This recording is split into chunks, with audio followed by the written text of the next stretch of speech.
let everyone in. You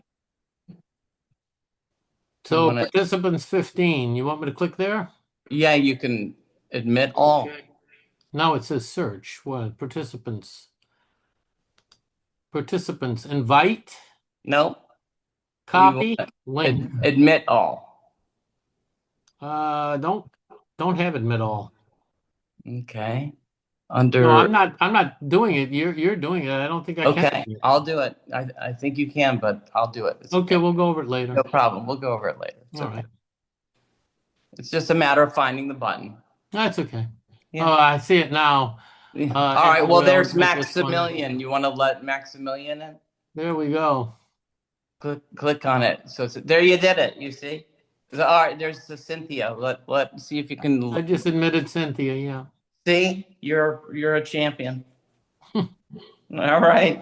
Welcome, everyone. We're getting our technical things in order. Welcome. Shalom Atodo. Yes, Mark. Thank you for coming. Oh, my goodness. This is kind of cool. It's transcribing as I speak, which is a little bit distracting for me. If you want to go ahead, this is a fantastic Parsha. This is like probably the most well-known Parsha, right? It's Shemot. It's Exodus 1:1 to 6:1. And, this is the story of the Ten Commandments with Charlton Heston. Uh, if you want to go ahead and dedicate your reading for tonight to someone in particular, go ahead and put them in the chat, or something in particular, go ahead and put it in the chat. That's a good one. Peace, justice, and prosperity, says Mark. We definitely need all of those.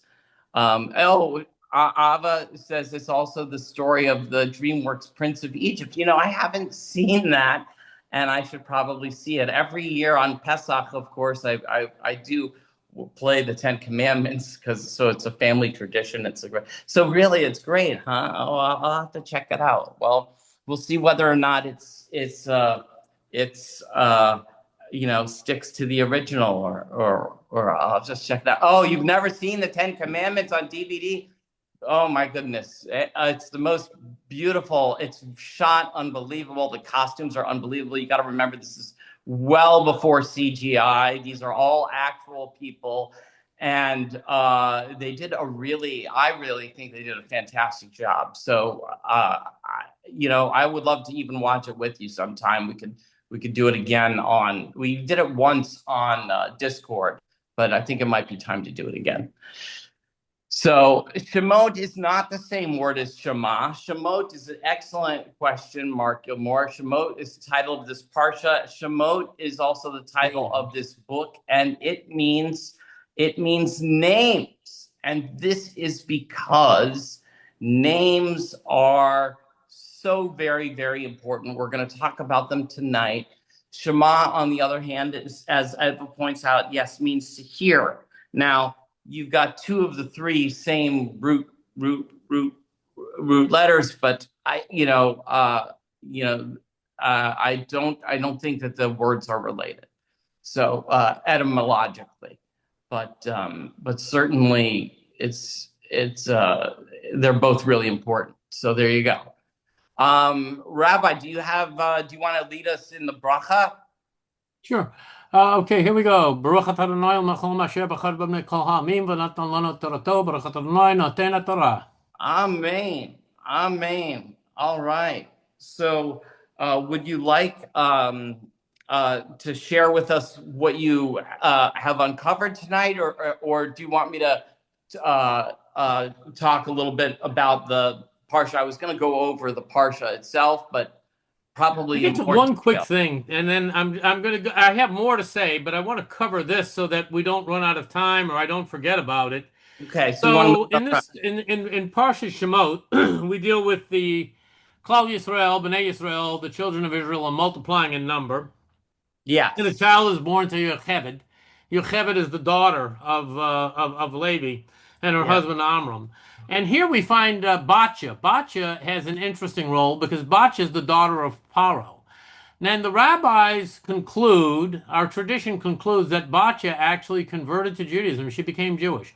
When she went to the river Nile, she was placing the infant that was Moshe, right, into the river, that she went there to wash off or to cleanse herself of the avodah zarah, of the idolatry, of the hold on, the idolatry of her father, right?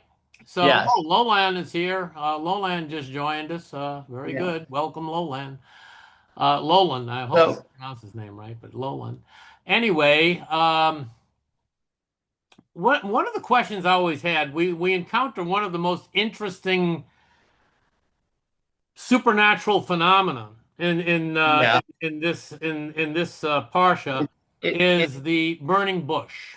Oh, well, wait, before we get to that, then Okay, let's drill down a little bit on this daughter of Levi business. right. Okay, so um, it says a man went from the house of Levi and he took a daughter of Levi. Okay, now Hmm. and Rashi says that they are specifically saying that here that uh, a man Hmm. who is gonna this is gonna be Amram Right. and Jochebed, right, is a daughter of Yocheved, yeah. Levi.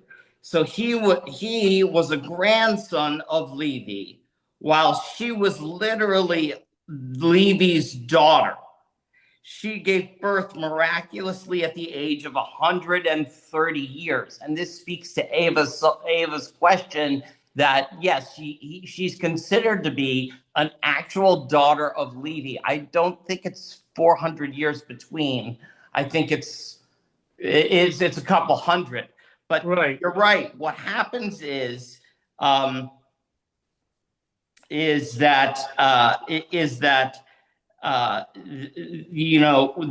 Jews begin to multiply in numbers in Egypt, and this causes the Pharaoh to be a little bit freaked out, and so he declares two midwives, like chief midwives, to start directing their midwives to kill all of the firstborn Jews, and And this they is refuse, right. Shifra and Puah. And poor, Okay, right. that's how they're identified. Now, later in the Talmud, I believe rabbis identified them as actually being Jochebed, and Yocheved, yeah. Miriam, and Miriam. Right. So in secret, and the way that at first they get around killing all of the firstborn is that they get called in front of the Pharaoh. He says, "Why aren't you? How come you haven't carried out my order? To kill all these." And they reply that the Hebrew women are like experts, meaning they don't even need midwives to help them give birth. They're so smart. They're so scholarly in the ways of these ways that they don't need any help. There are no midwives for them. That's uh, that's what we're starting with there. Now, go on, Rabbi. Go ahead. I know that you were. No, well, okay, well, it's interesting. So the point is that Shifra and Pua, the midwives, yeah, they refuse to do that. And as you pointed out, Doctor, the reason they refuse, the reason that Paro was saying, well, why aren't that was their reasoning, because these women are so capable, they don't even need midwives. So that's when he's told the people, well, you have to take care of this problem for me. He told his people, the Mitzrim, the Egyptians. And then Abatya. Now, Batya literally I have means a daughter question of about God. Batya. Bat, right, Yeah, daughter. that's the question right there. So everyone, I brought this up in the past, and Rabbi's bringing it up now. Batya has a very confusing name because in Hebrew, Batya is daughter of Yah, which is a God, right. theophoric. It's a theophoric name. But what is this Egyptian woman doing with a theophoric name that means daughter of Yah? Please explain, Rabbi. Well, that's what I was looking at, because that's a question. And the thing is that there are different interpretations. One concludes that she had the spirit of, like, Yeah, Ruach Neshama HaKodesh or Yehudi. Nevuah, that she had a divine connection. Oh, Okay? Here's another example where someone who's not Jewish, like we were mentioning, like you mentioned, Bilam or Avadia Hanavi, who was a ger, who was a convert. Here we see Batya. There are rabbis that say that she had the spirit of Nevuah or Ruach HaKodesh or some sort of. In other words, she knew she was that Jewish. That she had Neshama Yehudi. exactly. She knew that who Moshe Rabbeinu was destined to become. She knew Right. that. And therefore that now there's another opinion, and like you always have in these things, you have another opinion that says, oh, she actually, this opinion is she went down to the river Nile to wash away the avodah zarah of her father, okay, to wash Oh, away the idolatry of her father. So it was sort of like and that's when she one of found the things Moses. that a person has to do if they want to be mitgayer to Orthodox Judaism is tevilat mikvah, which is to immerse themselves in a mikvah. And they conclude that her trip to the River Nile was she was immersing herself to wash away. In other words, she was becoming a Jew. She was accepting upon herself. And later on, I mean, she actually married. She married, I believe it was Kulev, if I'm not mistaken. Yeah, Kulev, right. And there's another interpretation. Now that came from the Well, Agudat Yom Tov. Ava points out that Yah might just mean the word God, and it's daughter of an Egyptian god is Right, Bat Yah. So while I agree, Ava, it might be that in fact this is her Hebrew name, just and I would say maybe this is the name that we know her by, and that we don't actually know her maybe she has an Egyptian name now. That is the flip flop, and mhm, the exact opposite, I want to point out, of Moses and his name. Right, Moses was running around apparently for 3 months, right before he was put in the Nile by Amram and Jacob, his parents. So what was his name during the months 0 to 3? We don't know. We don't know. right, Only know him by his Egyptian name, and then his that became his Hebrew name, right? right. Yeah. So it's the exact opposite situation, and this is why names are all over this Parsha, right? It starts off, and these are the names of the children of Israel who were coming to Egypt with Jacob. Hmm. Each man and his household came, and then it names them Reuben, Simeon, Levi, and Judah. Levi, remember, this is the grandfather, this is the father now. That's what we just said. So we backed up. Issachar, Zebulun, and Benjamin, Dan and Naphtali, and Gad and Asher, and all of these emerged from Jacob's loins, and they were 70 souls. And Joseph was in Egypt, and so these are the original 70, and they all shared a soul. So then the children of Israel begin to multiply in number, and Pharaoh, the more he gets annoyed, the more they multiply, and they continue to multiply, and the more, and that sparks anti-Semitism, essentially, because the Right, Jews are now thriving and they're doing really well, and every time, and this kind of like they're taken over, and Pharaoh is getting all, oh my goodness, this is a people that we have to watch out for. And so this is where this order of let's not make so many Jews comes from, and let's have some infanticide. So that's mhm. where that starts. So the thing the what I'd mentioned is that she had, I don't know, Nevuah, Ruach HaKodesh, whatever, either divine inspiration or prophecy, the spirit of prophecy. That was taken from Agadat Yom Talmud. But the in Masechet Sotah in the Gemara, it mentions that she was going there to treat her tsaras, leprosy, and she had compassion.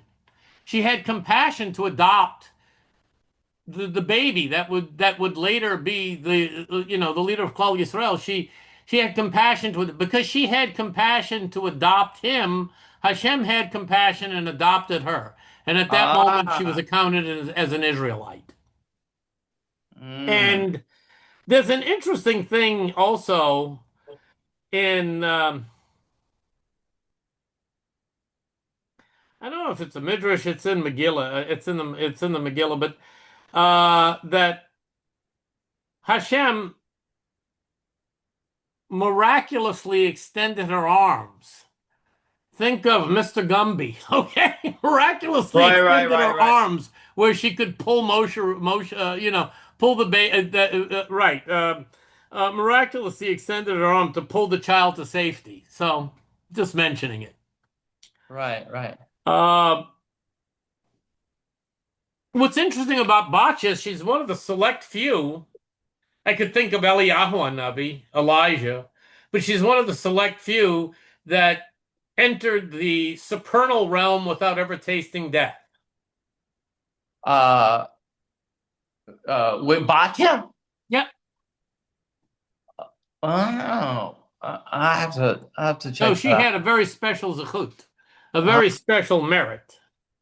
wow. Okay. All right. Well, let's get to this other section, the next section, which I know that you want to talk about, and I'll read it. I'll read it as is. Okay. Okay. So Moses was shepherding the sheep of Jethro, his father-in-law, a priest of Midian, a Kohen Gadol. Okay, a big priest. All right, Kohen Gadol of Midian. He guided the sheep as far into the wilderness, and he arrived at the mountain of God towards Horeb. Now, this is where we all differ from the traditional King James point of view. Okay. An angel of Hashem appeared to him in a blaze of fire from amid the bush. Okay. So, not God, an angel. He saw, and behold, the bush was burning in the fire, but the bush was not consumed. And Moses thought, I will turn aside now and look at this great sight. Why will the bush not be burned?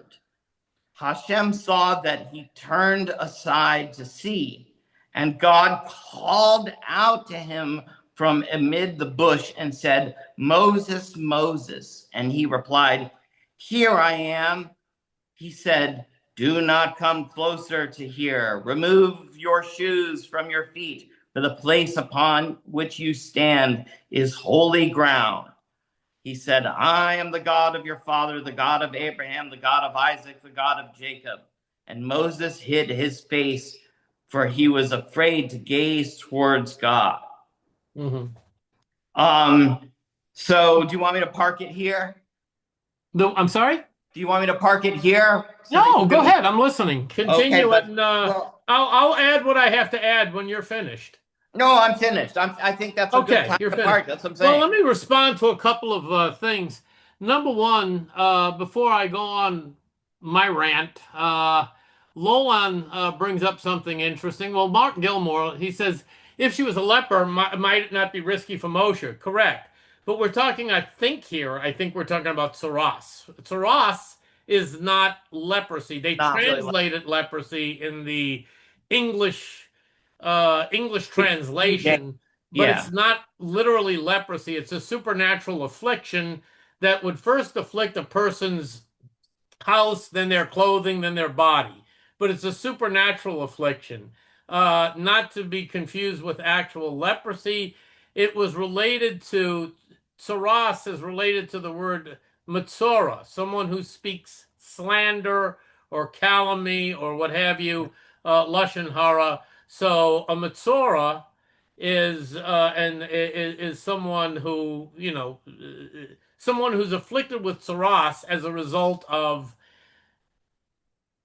Yeah, improper of speech. lashon hara, of as a result of lashon hara, Exactly. and Like creating Miriam was they when she created a spoke with about Moshe Rabbeinu, separating from Zipporah. and Um, they create a surus. exactly. A surus Uh, is a big problem. It's a big aggravation, right. and Loan you yeah, points out, right? Last year we pursued the Moses was on psychedelic mushroom burning bush theory. yes, we did. We talked about Well, I that, remember that. We have and medicine for what's burning bush. because the burning Well, bush is that kind of like acacia. brings me to the point that I was going to make. The burning bush. Yeah, Why? I mean, it's a ness, right? A miracle. But as yeah. miracles go, why a burning bush? I mean, think about this. Yes, the fact that it burned and it wasn't consumed, that it didn't burn out, is a miracle. But the miracle would have been more apparent or more conspicuous. Bushes burn, okay?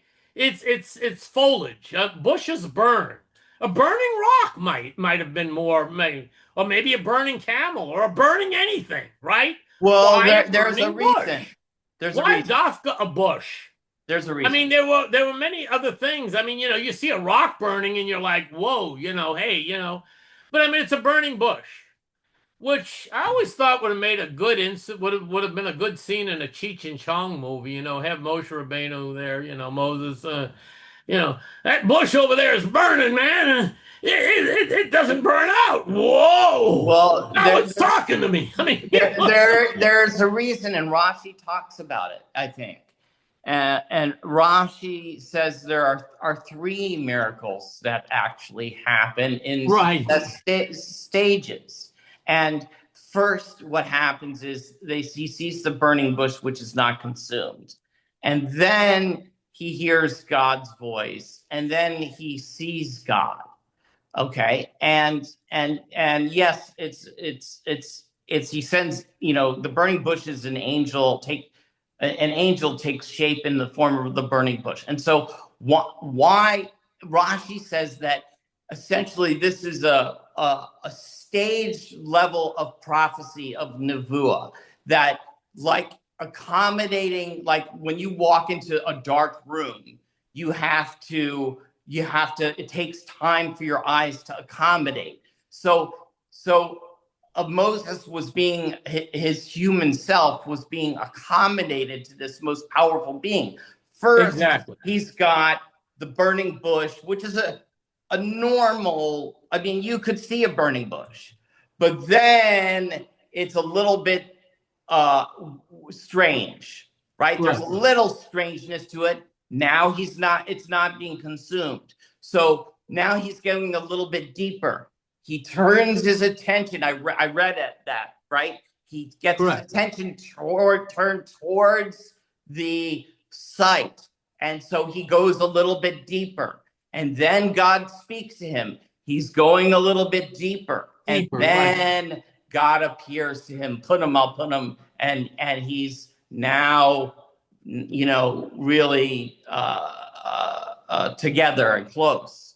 So he's just deepening, going slowly into the. It's incremental. The revelation is happening incrementally as he goes deeper and penetrates one level after another. So yeah, it's interesting to note also in Shemot Rabbah, there's something of a machloket, of a disagreement, whether it was Michael or Gabriel who was the angel that was speaking. One opinion that said that it was Michael, another one that it was Gabriel. It was a little Right. That was in Shemot Rabbah. Anyway, where I wanted to get into it, there's an interesting applicable moral lesson to be learned here, is that why a bush is because it was to illustrate God's concern for Klal Yisrael and Hashem's presence in even the lowliest places, even in the lowest places, like the bush. The word sneh, incidentally, which means bush, sneh only occurs two places in the entire Torah. And in both places, it's referring to the same thing, the burning bush. And it was just basically, I mean, the snare, it's not, there's nothing beautiful about it. It's a bush, right? Type of thing that if you see it growing in your garden, you're going to uproot it and. Well, what's interesting to me is that it's not. So now I'm just going to say I spent time in the performative magic community, and some of you know that Mhm. that I, you know people, like David Blaine, and was a consultant to those types of people, and have have been in that arena when I was very young. And they would say the wisest among them would tell me, Jeremy, if you were to come before me and you were to make a hamburger appear on this table in front of me, that would be an amazing trick. I would see that as an amazing trick.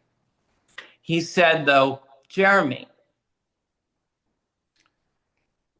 if we were both in the desert and we were starving to death and we had no food and it was week 7 and we were, just had found river water to drink, and you said, I think I'll conjure up a hamburger, and you poof, make a hamburger appear, that's a miracle. Yeah, So absolutely. So to answer your question about why not a rock, I don't know the answer, but either one of them, a rock or a burning bush, it does seem to be kind of magic tricky. You know what I mean? It does seem like you would take some convincing, like after at first, it's out of content text. Like you're not walking around needing a magic burning bush, but you see a burning bush and you're going to think to yourself, that's weird. I know that's a weird trick. I think I should go check it out.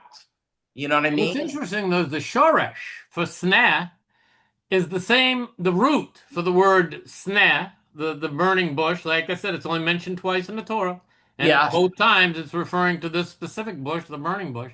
The word snare has the same shorish, the same root as Sinai, Mount Sinai. Like Mm, we were Makabel Torah min Hashemayim, right? mm, Makabel Torah at Har Sinai, at Mount Sinai. It has the same root. So it was kind of like a hint. It was kind of like a hint. The burning bush was a hint that here's Hashem revealing himself to Moshe Rabbeinu in preparation for the even greater revelation at Har Sinai. mm, mm, mm. Because they both have the same root, the same shurish. I have heard Baal HaTurim that interestingly Pharaoh, and this is about his how his heart is able to be hardened by God often and easily it appears that Satan or Satan the gematria is 359, right? Is that Right. right? But Pharaoh is 355. So these 4 short, right? And that's, I have been told, because he is not pure cosmic evil like Satan. Rather, he is bureaucratic hardened ego, and that Aha. this near overlap is in fact deliberate, because Pharaoh mimics divine authority without actually being it. So there you go. That's an explanation as to why he's 4 off. It's an interesting thing I hear is people, Ava Shaul mentions about the 49 gates of Tuma, Sharei Tuma, Yes. which is right. And there are 50 gates. Moshe Rabbeinu was only able to ascend to the 49th. And then he encountered, I think it was called the Ruffle. He couldn't go. We had descended to that 49th level of Tuma, of spiritual impurity. Had we gone down one more, there would have never the geula, the redemption would have never occurred. Political evil, the banality of evil. Ava Shaw points out Mark Gilmore, political evil, and Yeah. interestingly enough, let me see here. Ava Shaw points out that the Satan is not necessarily pure cosmic evil, which is the Jewish perspective. The Satan, it says in Pirkei Avot, the Malach HaMavet, the angel of death, the Satan and the Yetzer Hara, the evil impulse, are all the same. And the idea, even the Yetzer Hara, it says in the Gemara, the evil impulse has a purpose. It says without the evil impulse, a person wouldn't be motivated to engage in business, build a house, take a wife, procreate, anything. So the idea is that the evil impulse isn't evil. In Hasidus, it's referred to as the nefesh habahamit, the animal nature. So the animal nature, if it's properly channeled, it can be channeled It constructively does. to achieve positive things. It's not inherently evil as we think of evil. It is, I would call it like a like an unbridled animal. You have to discipline it. You have to tame it in If order you for are it to so use it constructively. if you are so self-occupied or you're egomaniacal, Right. goal, okay, and you want to see your name venerated and in lights, okay, that something as vain as fame, you want to become, you can channel it for good.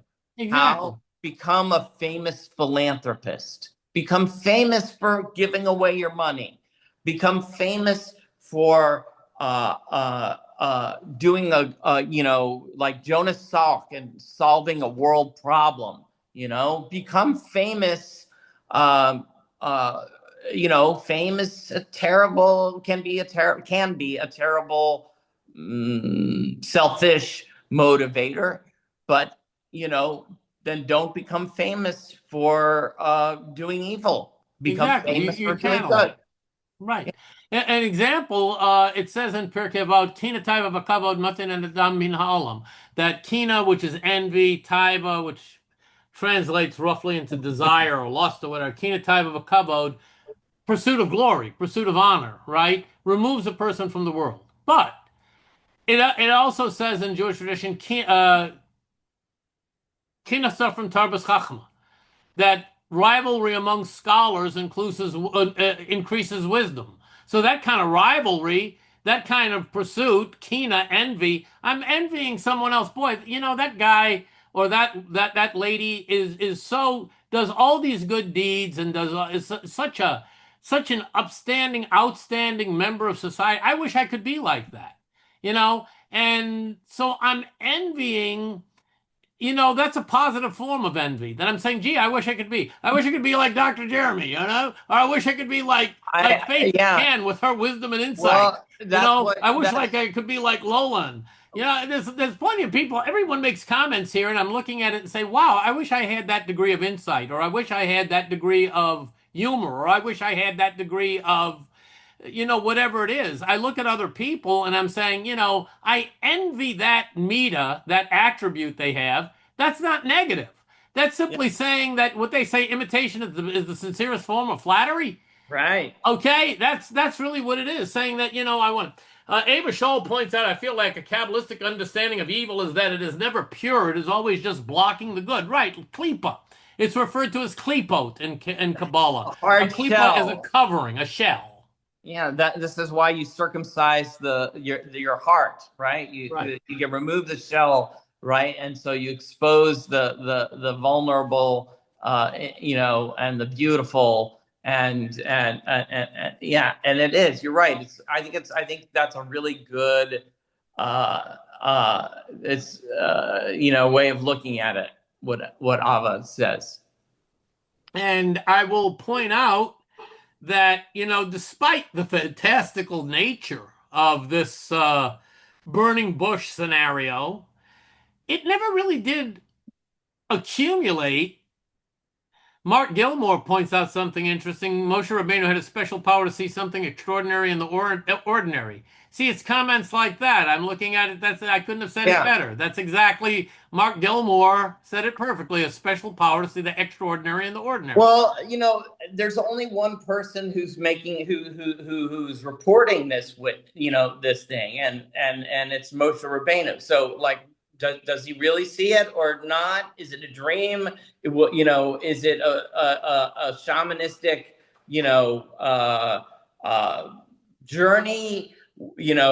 Yeah, While he's outside shepherding the sheep or whatever. Like I who knows what happened. But did he get exactly. dehydrated and doesn't have enough water? And he had this vision, but it doesn't really matter what triggered the vision. It only matters that he had the vision, and Exactly. that is one of the things that I've been grappling with myself. Remember, upon my move, one of the things that prompted my move to Florida was seeing something miraculous, just like Moshe Rabbeinu saw something miraculous. And it was triggered by doing all of these things that are in the Merkava and Hekalot literature that tell you that they will precipitate an experience. And at the time, I didn't necessarily believe or disbelieve the literature that I was reading, but sure enough, I did the thing, and the thing happened, right? And so I have to say, like, so Moshe's out there in the wilderness, and whatever happened, and it inspires him for a reason, right? Yep, exactly.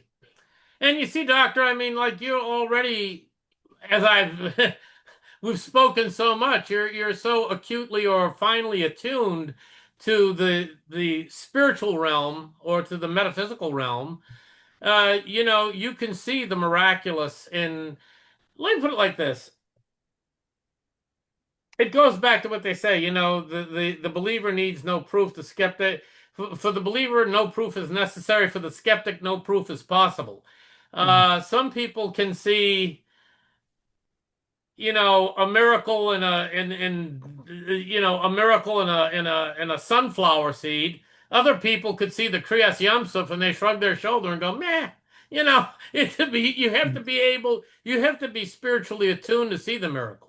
And if you are attuned, you don't really need a Kriyas Yamsuf, a parting of the sea, or a burning bush, the snap, or any of these other things. You see the miraculous all around you, and the opposite is also true. For people who aren't spiritually attuned, no miracle is possible. So, because they're never going to see the miraculous in anything. The mystical, the magical, the miraculous is they're incapable of perceiving it. What I was going to point out too is that despite, like I said, despite the incredible, the fantastical nature of the burning bush, it never really did develop a great deal of commentary around esoteric interpretation.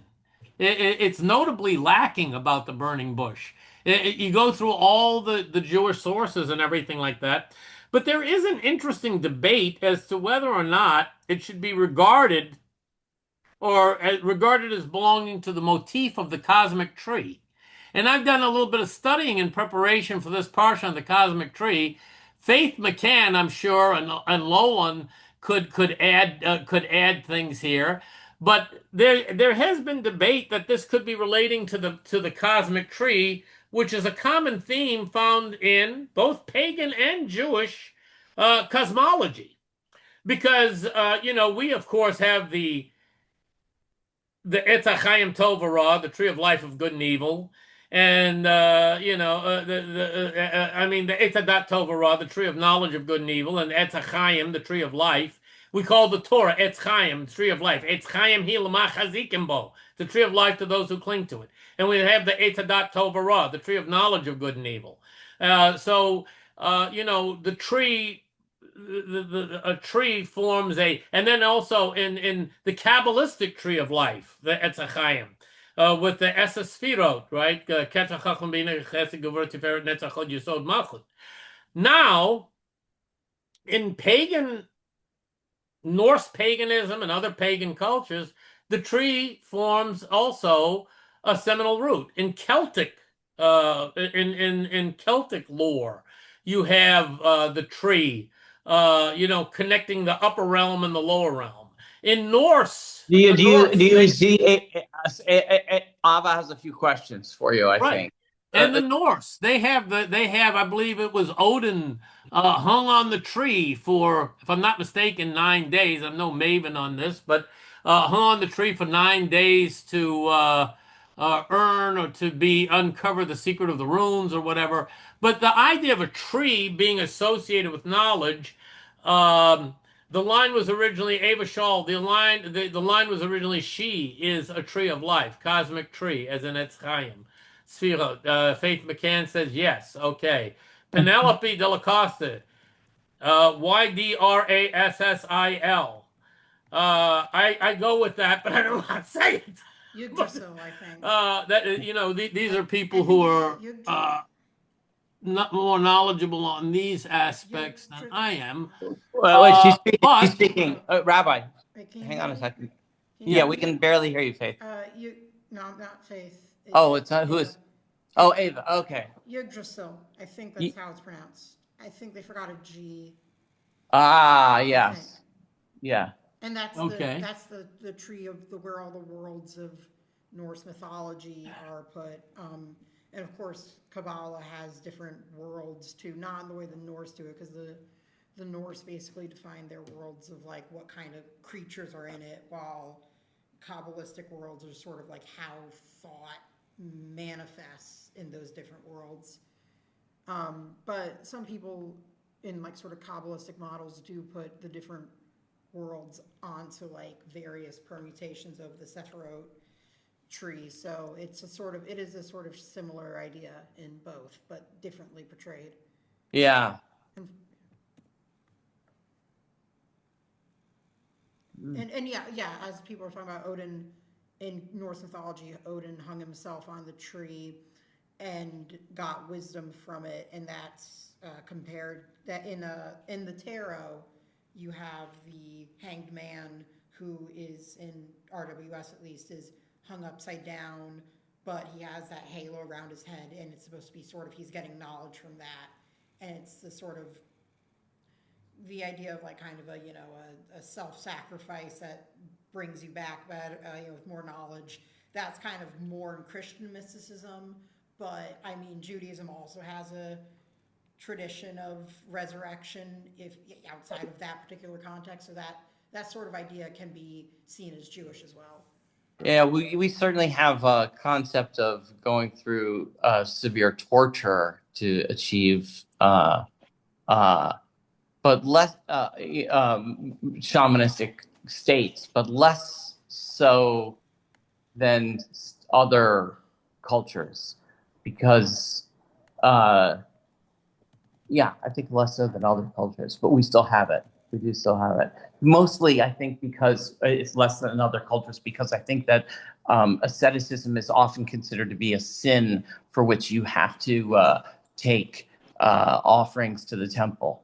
It's a sin. Yeah. That's a chatat to be exact. Yeah. Judaism is generally against asceticism if it's not within the perimeters of like fast, but I mean sort of.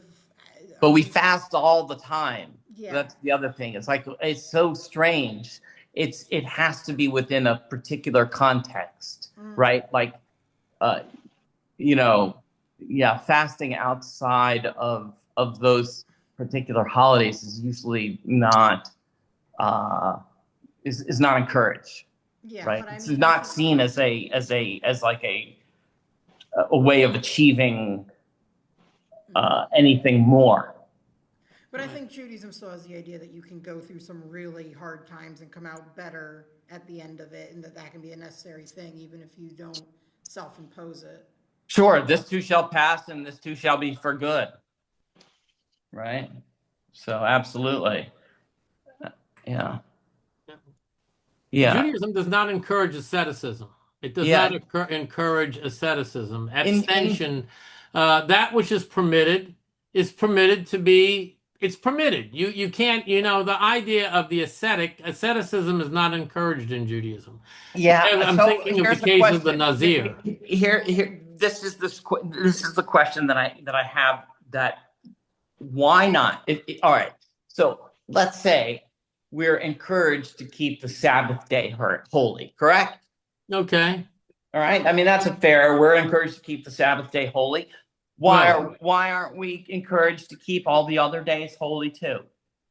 Okay, there's an answer for that, because the idea is that on the level that we are, in Pirkei Avot, v'al tehitzad karba, not to be overly righteous. The idea is we cannot operate Ooh.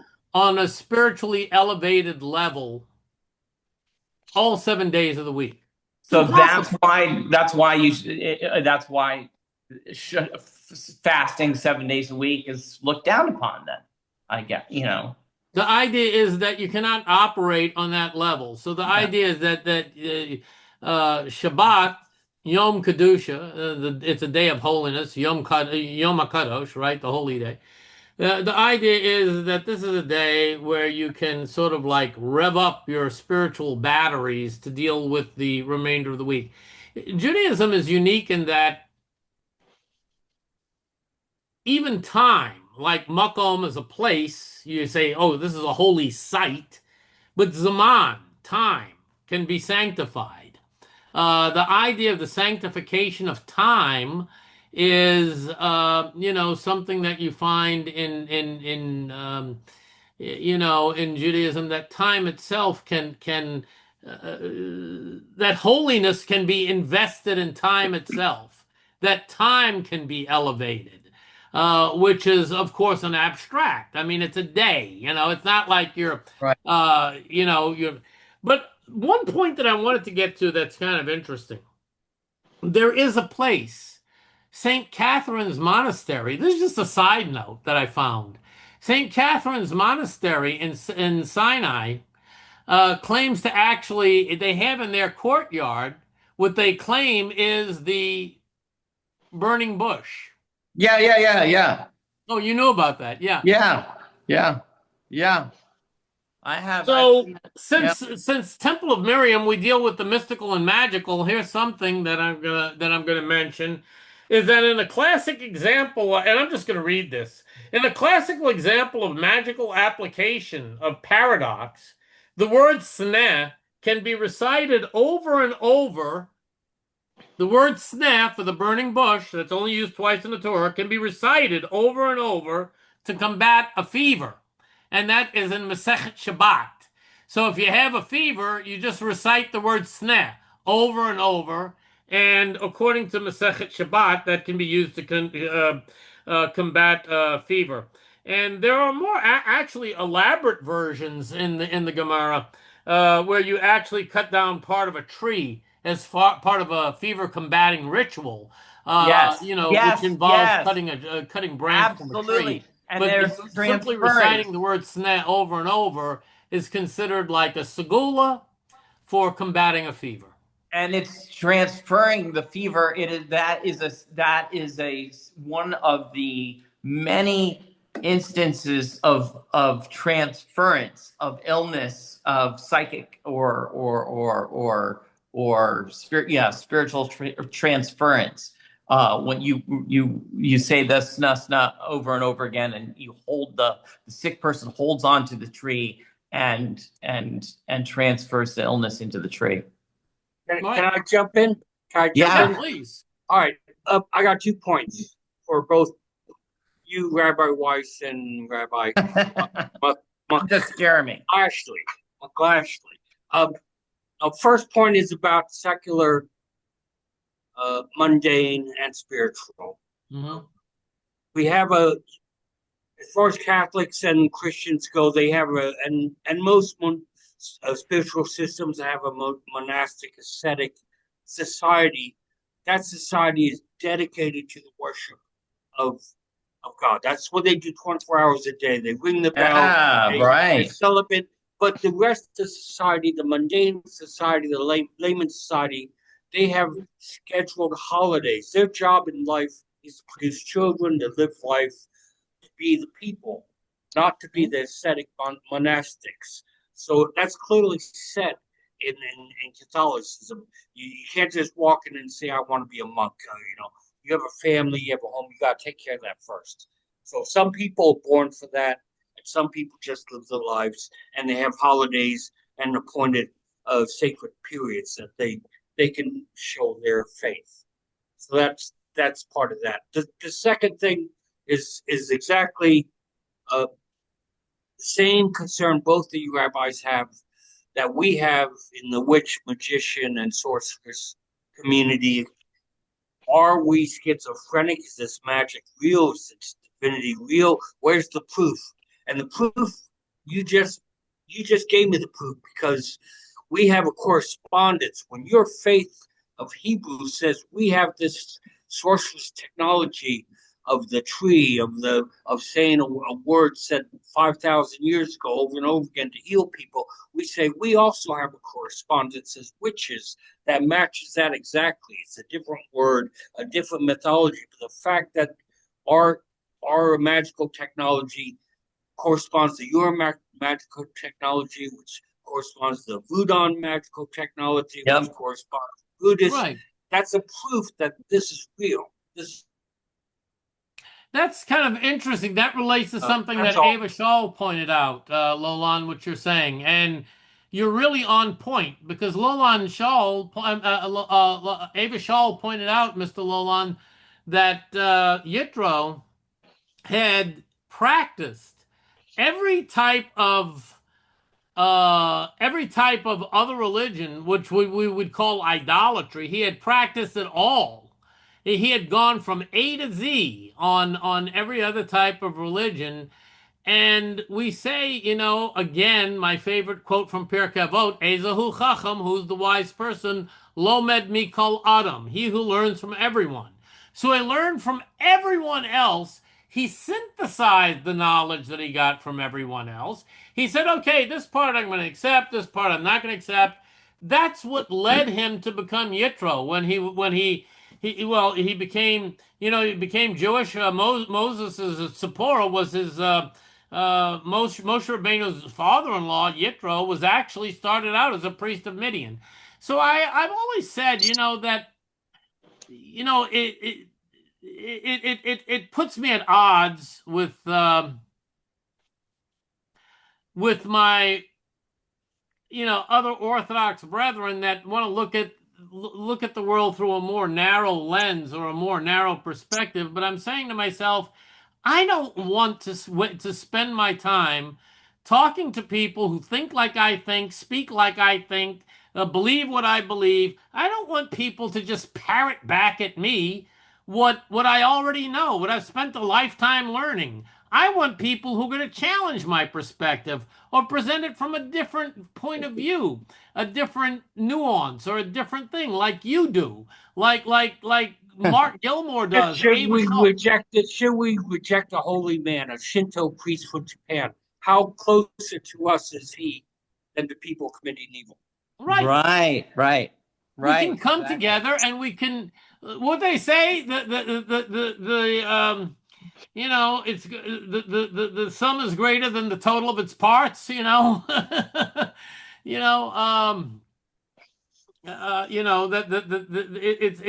By coming together, we create something that's greater than the sum of its parts, and that's the beauty of what Dr. Jeremy and everyone else here is doing by contributing. And I'm really looking forward, because Faith McCann and I have something planned, but I'm really looking forward to that. Dr. Jeremy and I are going to be with Faith McCann on something. So in conclusion, I wanted to mention, so part of this paradoxical thing. So the thing of the of the burning bush is that it's to symbolize both God's concern for Israel and God's presence in even the lowest places.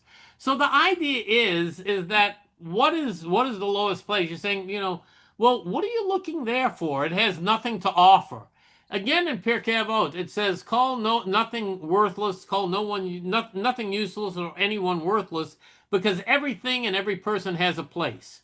If it exists, there's a reason it exists. Our challenge is to find out how to use it appropriately for the purpose of Tikkun Olam, to elevate creation and make the world a kinder, gentler, more compassionate place.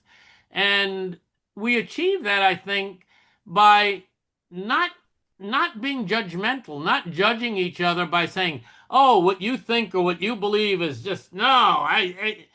It says, everything that exists, there's something that I can learn from it.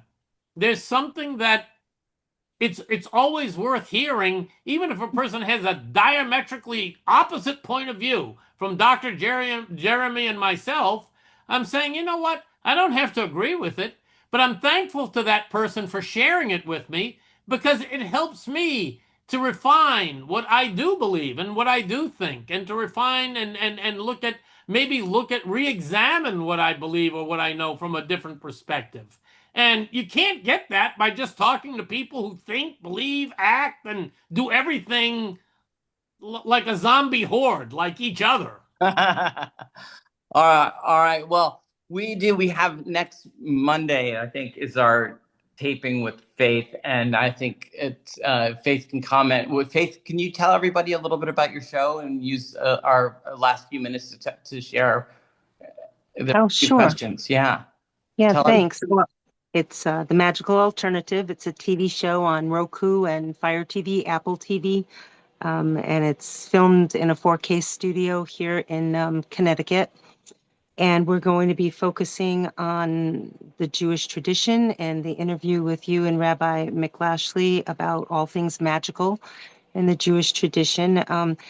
It kind of, we did the interview last month and there was some technical difficulties, so it didn't take. So that was kind of actually kind of a bummer. Yeah, it was meant to be, because it was right during Hanukkah, right after the Bondi Beach massacre. And it made me think, rather than taking an interview where I was going to break it up into like 3 little sections throughout the next few episodes, to give a much more focused part of the show is going to be just informative about the Jewish tradition. Because you know what? There's so much misinformation, hate in the world today. And I find that with knowledge and information, it's really hard to hate something that you know more about. You might not like it, you might not agree with it. Yeah, but you can't hate it if you know more about it, Exactly. So we're going to. We appreciate the opportunity. That's one of the things that excites me when I hear from you and Lola and everything else. I'm saying, all of this antipathy. I was talking about this. It was senseless hatred, sinat chinam. No, wait. Yeah. Rabbi, I'm sorry. I just want to say, no, it's not going to be on Witchcraft TV. This is on yeah. No. Tell everyone again. This is This is going to air on public access TV in over 7 towns here in Eastern Connecticut. So up to 1 million people will watch it on their public access TV. But then we're going to take it immediately. The link will be on my YouTube channel, and I'll share it with Dr. Jeremy. And do you have a link to your YouTube channel that we can put it on right now so people could see some of the other ones from the past? I could try to do that. I don't know if I'll lose you, but I will attempt to. No, I'll do it. I can go on. I can probably find it. It's Magical Alternative, right? Well, it's My Shadow W Witch YouTube. My Shadow YouTube? Okay. It's Shadow W Witch. That's my YouTube channel. Okay. Yeah. Let me see if I can find it really quick. Let me see really quick. I just want everyone to get an opportunity to see your past episodes, because you there's some fantastic knowledge there. Oh wow. Okay. Yeah, I can do it. I actually just got the Hold on a minute. I think I can paste this. All Here right. we go. All right. Oh, I did it. Oh, you did it. Well, Awesome. that's the most recent one. And I just apologize to everyone because our band was out sick. So you can skip over the my singing two classic songs. It's not necessary to watch that. So I had to do what I had to do, you know. But usually we have a wonderful band, and it's like a magical Tonight Show. But like I said, they called out sick, so I was stuck. Anyway, It's a but great show. I love the show. well, And we're looking forward to having you and Rabbi McLashley, and the focus. We're going to have an author who's really lovely from the local synagogue, and she's written a couple of murder mystery books, and it's going to be a really fun show. So, all right. I'm Well, looking forward to it, Faith. I've been thank looking you, yeah, everyone. yeah, thank you. I appreciate it, and we'll definitely give everybody the link as soon as it comes out. So, Well, thank you. Lila Tov, everyone. Lila Tov. Lila Tov, Lila thank you. Tov. Lila Tov. All right.